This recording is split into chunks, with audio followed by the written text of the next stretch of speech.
하나님의 은혜를 내가 거부한다고 해서 그 하나님의 은혜가 임하지 않고 그런 것이 아니다 하는 것이죠. 이번 영상은 고린도후서 3장부터 6장까지를 중심으로 13강 중에서 9번째이며 이번은 전반부로 복음을 모르는 시대라는 주제를 말하고 있습니다. 바울이 사도라는 것을 부정하는 자들에게 바울은 자신이 진짜 사도라는 것을 증명하면서 진짜 믿는 자와 가짜로 믿는 자가 어떤 것인가를 말하고 있어서 중요합니다. 후반부는 정죄만 있고 복음은 없다라는 주제로 이어갑니다. 성경은 고린도후서 4장 16절로 5장 10절까지 읽어주시기를 바랍니다. 이제부터의 주제는 사도 바울이 어떻게 이 고난 가운데서도 자기의 사역을 끊임없이 넘어지지 않고 어떻게 그렇게 할 수가 있었는가, 그거를 이제부터 사도 바울은 얘기합니다. 세 가지입니다. 그래서 첫 번째 4장 16절에서 18절에 자기 속에는 영원한 영광이 있었다. 두 번째는 5장 1절에서 7절까지입니다. 하나님이 주신 확신한 영생이 있었다. 세 번째는 5장 8절에서 10절에 언젠가는 하나님께서 확실히 심판하시기 때문에 자기는 이 세 가지를 가지고 그 어려움을 이길 수가 있었다. 이겁니다. 그래서 요거는 다음 시간에 여기다 안 써도 세 가지를 꼭 기억하시기 바랍니다. 고린도후서에서 바울은 우리에게 고난 속에서도 교회 안에서 시험 속에서도 넘어지지 않고 복음을 전하기를 원했습니다. 율법의 행위를 전달하려고 하지 않았습니다. 자기는 고난 속에서도 사역을 감당할 수 있었고 절대로 내가 하는 것이 아니고 하나님이 하셨다고 하는 고백을 할 수 있었다. 이게 고린도후서의 제일 중요한 부분이거든요. 우리 지난 시간에 여러분들이 기억을 하시는지 모르지만 첫 번째는 이런 질문을 했어요. 하나님께서 주신 믿음은 우리가 변할 수가 있을까? 이 믿음은 어디다 줬냐면 우리 질그릇에 들었다고 했어요. 이 믿음은 예수 그리스도의 영광의 복음의 광채, 예수 그리스도의 얼굴에 있는 하나님의 영광을 아는 빛을 우리의 마음속에 준 거예요. 이 질그릇은 깨져. 이 질그릇은 뭐 병들어 그냥 쓰러지기도 해. 정신도 혼동스러운 게 이 질그릇이야. 제일 중요한 것은 질그릇 안에 있는 믿음을 내가 획득을 했느냐, 혹은 하나님께서 직접 우리에게 불가항력적으로 주셨는가 하는 것이다. 획득했느냐 하는 것은 내가 어떤 노력을 통해서 그것을 받았다고 하는 거예요. 그렇지 않으면은 이 질그릇에 하나님께서 전적으로 나한테 물어보지도 않고 하나님이 집어넣어 주셨냐? 여러분은 어떻게 생각해요? 이거에 대해서 우리는 철저해야 된다. 지난 시간에 그래서 이것은 하나님께서 전적으로 집어넣어 주셨다. 그래서 5대 강령 중에서 거부할 수 없는 하나님의 은혜. 하나님의 은혜를 내가 거부한다고 해서 그 하나님의 은혜가 임하지 않고 그런 것이 아니다 하는 것이죠. 그래서 성경을 보면은 우리는 이해 못하는 게 많은 거야. 뭘 이해를 못합니까? 성경의 도덕적이나 윤리적이나 삶이 선하지도 않은 사람들이 어떻게 하나님께서 사용하시는가에 대하여 많은 사람들이 이해가 어렵다고 합니다. 그러나 그런 사람들에게 하나님께서는 그들이 거부할 수 없는 은혜를 주어서 하나님께서 사용하였다는 것을 꼭 기억하여야 합니다. 예를 들어 아브라함이 우리 믿음의 조상이야. 자기 와이프를 어렵다고 해서 다쳐? 에? 그래요, 안 그래요? 어떻게 저런 사람이? 뭐 이삭은 또 안 그래? 야곱은 자기의 종까지도 다 해서 와이프가 4명이야. 그리고 자기 형 에서의 장자권을 겨우 죽 한 그릇으로 쟁취하는 이 사람이 믿음의 조상이야? 모세는 어때요? 사람을 죽인 사람이야. 우리의 도덕적인 관점에서 본다면은 어떻게 그 사람들이 믿음을 가지고 하나님의 사람으로서 일을 할 수 있겠느냐라고 하는 인간적인 판단이 있는 거야. 여러분은 괜찮아요? 쭉 보면은 신약에서도 사도 바울은 안 그랬습니까? 네? 스데반을 죽인 데 가평하고 그 믿는 사람을 죽이려고 하는 그 사람이 이렇게 되는 거야. 결론은 뭐냐면 인간의 어떤 도덕적이고 어떤 것으로 하나님이 우리를 부르는 것이 아니고 무조건적이고 조건이 없고 또 하나님의 은혜를 하나님께서 주시는 것은 절대로 인간이 거부한다고 받아들인다 아니다 선택할 여지가 없다. 자, 그러므로 이것은 하나님께서 전적으로 주었기 때문에 변할 수 없다. 확실히 믿어야 돼. 그래서 지난 시간에 이거를 성도의 견인이다라고 우리 지난 시간에 그랬습니다. 우리는 하나님과 영원히 함께하는 그 순간까지 하나님께서 놓지 않고 우리를 인도하신다. 오늘도 이거를 가지고 본문을 보려고 합니다. 첫 번째 16절에 같이 다시 한번 읽읍시다. 그러므로 우리가 낙심하지 아니하노니 겉사람은 후피하나 우리 속사람은 날로 새롭도다. 겉사람은 후피하나. 겉사람은 뭡니까? 육체. 이 육체는 후피하는 거야. 그런데 속사람은 날로 새롭도다. 이거 어떻게 설명을 해야 될까요? 우리 사람들이 예수 그리스도를 접하게 됩니다. 접하게 되는데 기적도 있고 약속도 있고 율법도 있습니다. 이제 이렇게 이제 믿는데 어떤 사람은 여기까지만 믿는 거야. 성경에 주제는 바로 이거예요. 여기 기적까지만 믿는 사람이 있다. 기적까지만 여기까지만 믿는 사람이 있어요. 또한 이것을 통해서 오늘 사도 바울처럼 하나님의 영광을 보는 사람이 있어요. 이게 성경에 나가는 흐름이에요.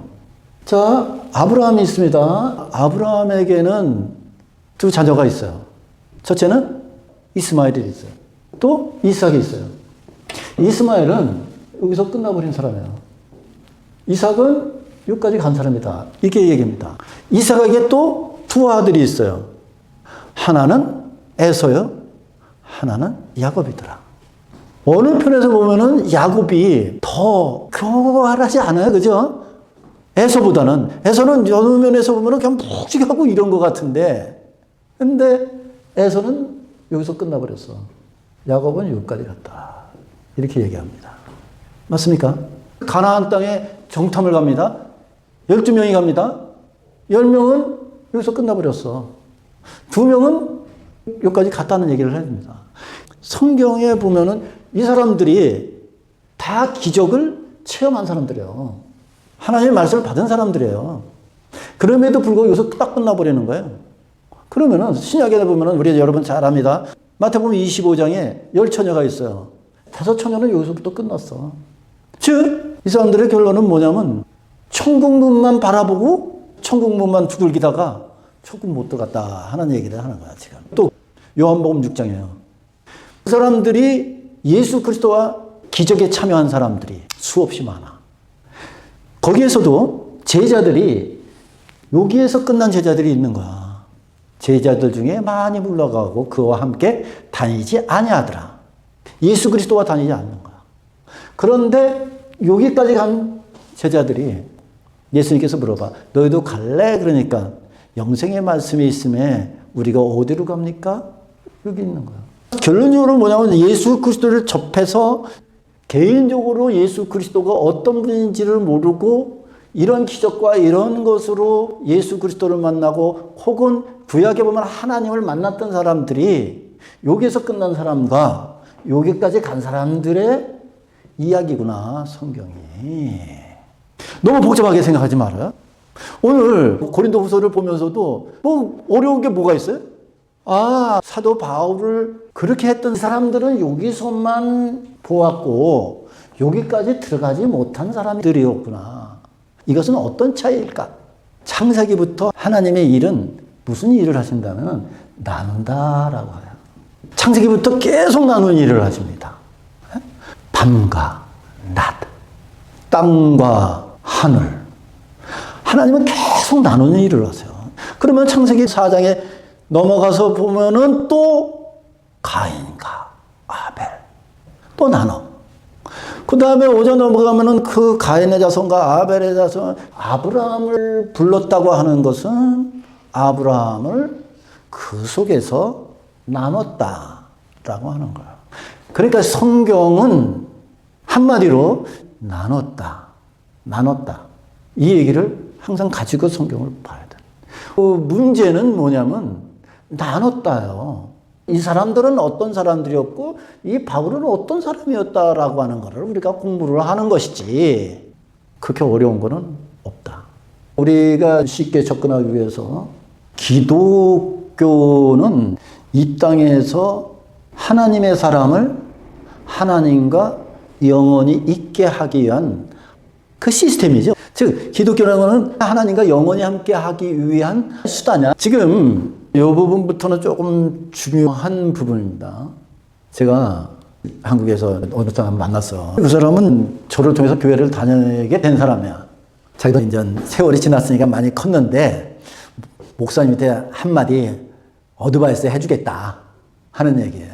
그 얘기는 뭐냐면은 교회를 하는데 사람이 많이 와야 됩니다. 그러기 위해서는 절대적으로 천국, 지옥 이 설교하면 안 됩니다. 사람들은 천국도 듣기 싫고 지옥도 듣기 싫은데 천국, 지옥 얘기하지 마십시오. 이런 얘기 여러분들 많이 들었을 거요. 그럼 무슨 설교해야 됩니까? 잘 되는 설교해래. 그러면 사람들이 많아요. 지금 사람들이 이제 그런 식으로 교회라는 것을 생각을 합니다. 또 하나는 제가 유튜브를 보니까 한숨이 나와. 한 사람은 얘기하는데 여러분 영어 성경 NIV를 보지 마세요. 그분의 설교 중에 잠시 거론하는 것이 아니라 처음부터 끝까지 NIV 성경을 보지 말라는 것이며 설교 속에서 자기의 자랑을 하는 것입니다. 아까운 주일날이라고 생각합니다. 그건 옛날부터 알거든. 그 왜 보지 말라는 거. 그냥 열불 토하는 거야. 호주에서 그 설교를 했다면은 야 한국에서 영어로 그 성경을 보는 사람이 엄청나게 많구나. 내가 얘기하는 건 그냥 자기의 자랑을 하려는 거야. 여러분 어떻게 생각하십니까? 제가 여러분에게 오늘 NIV 성경 보지 마세요. 그 NIV 성경은요 이래서 뒤에 배경이 그렇고요. 그 참여한 사람들이 누구고요. 뭐 저기 해서 그런 거 보지 마세요. 그러면 여러분 그게 저게 왜 보지도 않는데? 저는 호주 싫어해요. 영어로 하기 때문에. 이것까지 주일날 이런 설교를 해나? 두 번째는 여러분 지금 한국의 사회가 성적 타락이 어떻고 이런 문란한 세계가 계속 펼쳐지고 뭐에 도덕적으로 그렇다는 얘기야. 이 설교가 잘못되었다는 것이 아니라 그런 죄악을 설교를 했으면 죄를 처리하신 예수 그리스도의 복음이 필요하다고 했으면 좋았을 텐데 그 설교는 복음을 빼고 우리는 죄를 짓지 말고 청결하게 삽시다로 끝났다는 것입니다. 즉 자기의 의를 자랑하는 설교였습니다. 죄를 지적을 했으면 반드시 그리스도의 구속의 사역을 선포해야 합니다. 한번 이 문제에 대해서 여러분한테 정의를 해드리려고 합니다. 교회가 하는 일이 뭐예요? 교회는 이 죄악된 세상을 변화시켜서 도덕적으로 타락한 이거를 원상복귀 시키기 위해서 교회가 있는 건 아니야. 절대로. 만약에 그것을 위해서 하나님께서 구약을 통해서 신약을 통해서 현재까지 그거를 하셨다면은 몇천 년 동안에 이루지도 못했어, 하나님께서는. 이루지도 못했다는 것은 세상의 죄악을 완벽하게 몰아내기 위하여 구속의 역사를 시작하신 것이 아니라는 것입니다. 하나님께서 교회를 세워서 세상의 죄악을 몰아내기 위해서 세웠다면 하나님은 능력이 없으신 것이지요. 이뤘습니까? 이루지도 못했어요. 그런데 그것이 바로 지금 이 시대에 이루어질 것 같은 그 말을 통해서 우리가 이런 식으로 살면 안 됩니다. 저런 식으로 살면 안 됩니다. 한번 여러분 성경을 쭉 보면은 성적 타락이든 뭐 그 사회적인 어떤 타락이든 한 번도 한 나라가 100% 변한 적도 없고 완벽하게 된 적도 없고 아니다 이거야. 그러면 우리는 뭐를 하는 겁니까? 교회는. 그거를 위해서 교회가 존재합니까? 아니에요. 교회는요. 그런 세상 속에서 하나님의 사랑을 복음을 통하여 하나님과 함께 하기 위해서 하나님께서 에이전트로 이 땅에 세운 게 교회예요. 그러니까 이 교회는 세상을 개혁하고자 세상의 도덕적인 것들을 바로 세우고자 세운 게 교회가 아니에요. 창세부터 아담의 타락부터 여태까지 그 타락한 그 속에서 하나님의 사람을 하나님의 말씀을 전하여 하나님과 함께 하기 위해서 그 사람이 우리는 정말 하나님의 사람인지 아닌지 모르지만 그 말을 전하라고 세운 게 교회의 기능이에요. 그런데 왜 제가 이 아침에 이거를 좀 가슴 아프게 생각하느냐? 저기 한 사람들이 들으면은 참 세상이 타락해서 이렇구나 하겠지만 진짜는 우리가 그렇게 봐야 될 수도 없는 일이야. 한번 이거를 이 다른 성경들을 보면서 여러분에게 얘기해 주려고요. 첫 번째로 여러분, 노아 시대에 엄청나게 타락을 했어. 그랬더니 하나님께서 물로 심판했어. 몇 명만 구원을 받았습니까? 8명이야. 노아의 식구. 그런데 놀라운 사실은 그 8명이 그렇게 구출을 받고 했으면은 이제 죄악은 떠나갔어야 돼. 그런데 거기에 누구도 같이 타고 있었다? 죄도 같이 타고 있었다는 사실이야. 죄가 끊이지 않는 거야. 결국적으로 다시 인간이 이렇게 세상에 불어나는 시간은 노아의 8 식구를 통해서 이렇게 불어난 거야. 그러면은 이 세상은 죄가 없어졌어야지. 있어야 됩니까? 없어야 됩니까? 없어야지. 이제 한 번 더 쇼킹적인 얘기를 해볼까요? 아브라함이 끌려간 롯을 318명의 자기 군사를 데리고 롯을 구출해와. 그럼 삼촌이 자기를 구출했으면은, 삼촌이 내 생명을 이렇게 구출해줬으면은 잘 살아야지 하는데, 롯은 소돔과 고모라에서 이제 성경에 보니까 대다수의 사람들이 동성애야. 그러지 않습니까? 롯이 자기의 목숨을 삼촌이 살려줬으면은, 여러분, 그 동성애하면 안 됩니다. 동성애가 안 되면 안 됩니다. 그렇게 해가지고 목숨이라도 바쳐야 될 거 아니야. 근데 롯은 하나도 못하고, 성경에 보니까 집에서 문 잠그고 그냥 살았던 사람이야. 마음만 켜놓으면 안 되네. 베드로전서에 얘기를 하고 있어요. 여러분 어떻게 생각해요? 이 세상의 도덕적인 것을 고치기 위해서 우리를 하나님이 부르셨다고요? 그렇다고 해서 우리는 도덕적으로 마음대로 살아라는 게 아니야. 그리스도를 믿다 보면은 내 자신도 이렇게 잘못 살았구나 하고선 하나님이 원하는 쪽으로 자꾸 살려고 하는 거야. 우리의 기독교의 최종 그 목적은 이 세상에 도덕적으로 변화를 시키려고 그런 것이 아니라고 하는 거예요. 9번째 일부 강의였습니다. 2부가 준비되어 있습니다. 감사합니다.